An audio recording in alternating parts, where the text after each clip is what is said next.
রাসূলুল্লাহ সাল্লাল্লাহু আলাইহি ওয়াসাল্লাম বলেছেন, কিয়ামতের দিন আল্লাহ ৭ শ্রেণীর মানুষকে তার আরশের নিচে ছায়া দেবেন, যেদিন তার ছায়া ছাড়া আর কোনো ছায়া থাকবে না।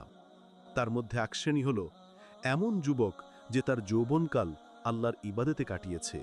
সহিহ বুখারী। কেন কেন একজন বৃদ্ধের কথা বলা হলো না?